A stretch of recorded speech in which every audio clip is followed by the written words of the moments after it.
What is up, ladies and gentlemen, boys and girls, and beasts of all ages, shapes, and even those sizes? I got a question for you, ladies and gentlemen. When was the last time you had a little bit of an ouchie?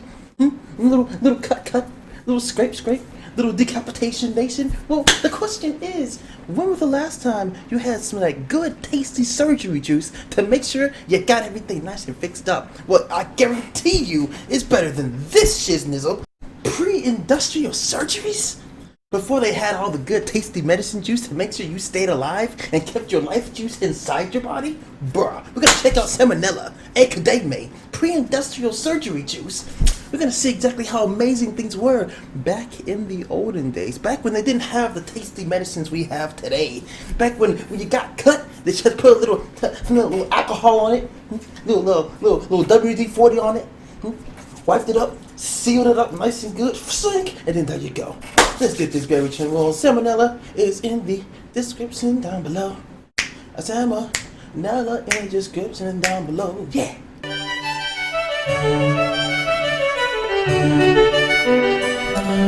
Hey kids, had a bad day? Well, could be worse. You could be living in a world without modern anesthetic. Today, we'll be talking about some surgical procedures carried out long before the development of medicine as we know it today. Big needle. Now, once you go back a certain distance, the line between operation and mutilation is pretty thin. So, for our purposes, surgery refers to any bodily manipulation carried out with the intent of fixing some injury or illness. And away we go. The very first surgery that we have historical evidence for dates as far back as 6500 BC. It's called trepanning, which is a nice word for carving someone's frickin' skull open using nothing but a rock. Maybe a rock on a stick if you were lucky. In all seriousness though, you can see that a good deal— Oh, damn!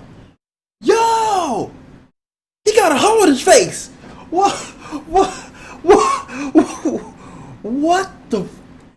Bruh! That's a full-fledged hole into the brain cavity! Oh! That one has a face in his face! Oh, why? What's up with that one up there? It's like someone's just like, you know what? I had a hole open, but let me make tiny, like 15 smaller holes. What kind of book? This is not surgery. This is quite literally manslaughter. Know that this isn't just the result of random injury. Many skulls even showed signs of healing around the holes, meaning plenty of the people who underwent this whole thing just got up and went about their day afterwards. Alright, hold on, you say. This all sounds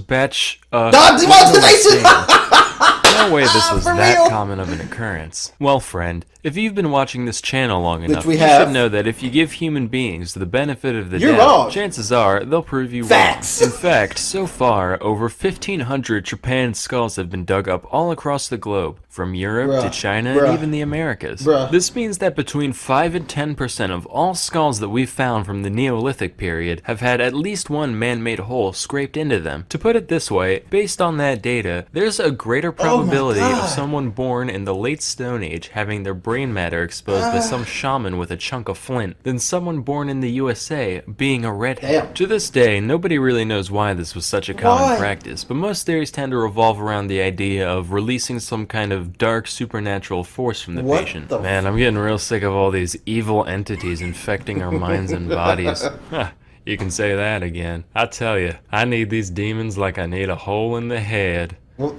Fast forward to 600 BC. Over in India, there lived a guy called Maharshi Susruta. Now, this guy was a medical mastermind. He wrote a treatise known as Susruta Samhita, which described countless different conditions, treatments, and yes, even surgeries. One of which is the first recorded instance of rhinoplasty. That means nose job. A hornbill's a type of bird. I'm here too. Anyway, here's how it's done according to Susruta. First, you get them plastered, obviously. Second, you use a leaf to measure out the part of the nose you want fixed. Then, you use the leaf to cut off a flap of skin from the cheek or forehead of the patient. This part's important though. You gotta remember to leave a little piece of it still attached. Otherwise, you just got a chunk of dirty dead face meat on your hands. Now, wherever you're looking to stick the new flesh on, you rub that part raw with a knife. Also, you're gonna want to stick 2 plant stalks in their nostrils so their nose keeps its proper shape. Slap the skin on, suture it, dust it with licorice powder for some reason, and cover it with cotton. Sesame oil should be regularly applied until the skin is fully healed. If you're like me, I already do that by default, so it shouldn't be an issue. Finally, at long last, your sniffer is reborn. Don't worry, you still look like a freak. just slightly less so. Moving on, our next surgery took place in 10... I'm sorry. Maybe I'm the dumbass here. But last time I checked, even before the good old-fashioned surgeries of what we have today, you gonna tell me that in order to make sure that your nose hole works nice and good like, they had to take a chunk of your face meat, rip it all the way almost to completion, then just on your nose face, just whatever the heck that is, and then just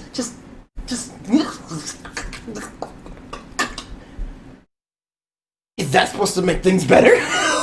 What was his problem? Was his nose hole broken? Were both nose holes broken? Did he have a nose? Did he pull off a Krillin from Dragon Ball Z and was born without a nose, so they made one? What? Imagine if Michael Jackson had to get a nose job back then. Dear God. Spain, on Sancho I of Leon, otherwise known as Sancho the Fat. Now, normally, back in the day, having some meat on your bones was a sign of wealth and power and all that, but this guy was like TLC documentary to the point where he could Y'all saw Eager Raptors out there? Y'all saw Aaron use? See freaking Aaron down there? Just freaking... Why they got Aaron down there like that? Ego Raptor. To the point where he could hardly function as a human being. So his constituents said, "Greetings, your thickness. Yeah, you can't be king anymore on account of you keep breaking every horse we give you, and nobody wants to wash between your accordion-like neck folds no more." After his adipose got him deposed, Sancho decided to seek medical help for his condition, under the oversight of well-reputed physician Hasdai ibn Shaprut, which is an anagram for paintbrush AIDS. Now, if there's one thing that medieval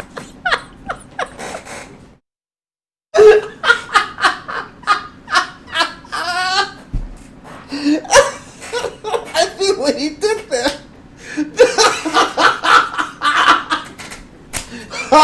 Paintbrush AIDS. Bro, what the fuck? It's so damn random. Which is the anagram for paintbrush AIDS. Practicality, lap band, gastric bypass, belly balloon, these all exist to help people who don't have the self-control to stop eating so much on their own. But Dr. Shaprut didn't believe in beating around the bush. He said, well, why don't we just stop the patient from shoving food into his own greasy maw in the first place? And decided to just up and stitch the dude's lips together. After the operation, the only nutrients that Sancho received came through a straw, in the form of a mixture known as theriaca, which was a complex blend of several herbs, fruits, and seeds, including opium. It was basically the closest thing you could find to lean at the time. God. And lean he became, losing around half his weight before ascending to the throne once more. So this is the part of the video where I pander to the desires of the audience. If there's one thing I know you internet people can't get enough of, it's things going inside people's eyeballs. Why? Let's talk about... Wait a minute. I don't want that. Wait a minute. Not my eye holes. My precious peepers? No. I don't want anything going inside my eye peeper holes. Kids, cover your eye holes. Hang on, let's find the... Cataract surgery. The art of dealing with people's clouded lenses has been around for millennia, believe it or not. That Susruta guy from earlier actually talked about the most common procedure for cataracts for most of civilized history, which is known as the couching method. Couching is done by taking a sharp object like a needle or a thorn and ever so gently stabbing their eye hole at weird angles until the lens moves out of the way. No lasers, no sedatives, no paralytics, just a rusty old pin and some elbow grease, the way God intended. The majority of the time, this operation didn't work, usually just damaging the already blind eye irreparably. Shocker, right? And even if it did go as planned, you still, didn't have a lens in your eye, so you essentially went from, I can't tell if I'm dead or not, to, yes, it is quite yellow out today. By God.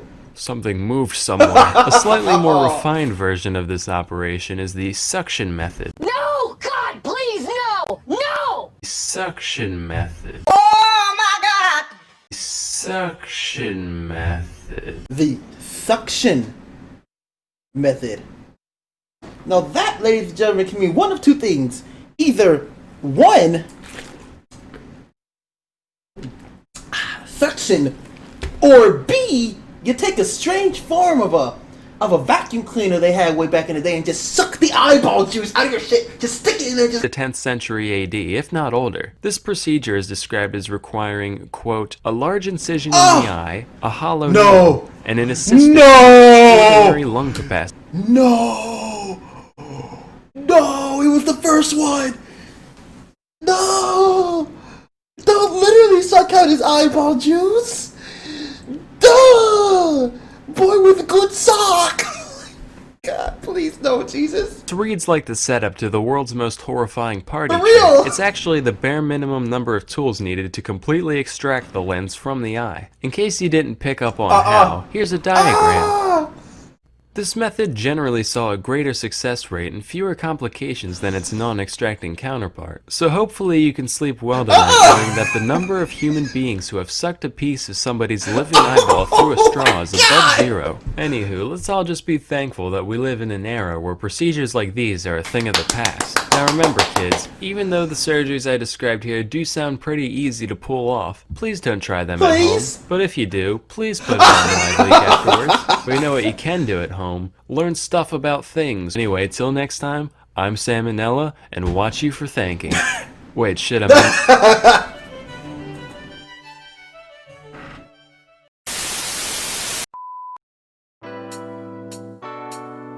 Well, that's a video that happened. My man sucked his eyeball juice out of his face. Oh, that's not what I wanted to know. Or I could have gone the rest of my life not knowing that people sucked their eyeball juice out of their face. How about no? Just pull off a Sharingan. Pull off an eyeball from the Naruto series. Just unscrew your eyeball out your face and take another Sharingan. Just put that hole right in your face hole. Let's do that instead. Let's get to it for the video, ladies and gentlemen. Seminella coming on us with that sweet, tasty knowledge juice that we all need to succeed, and hopefully never ever have to revert to using eyeball suckage as a form of surgery. But guys, you like the video, take your beats, my cars, watching this juice. And until next time, ladies and gentlemen, boys and girls, and beasts of all ages, shapes, and sizes, of birds, above all. Oh yeah, oh yeah, oh yeah. To the beast mode for the epic win of all the wins. Don't suck people's eyeballs, yeah.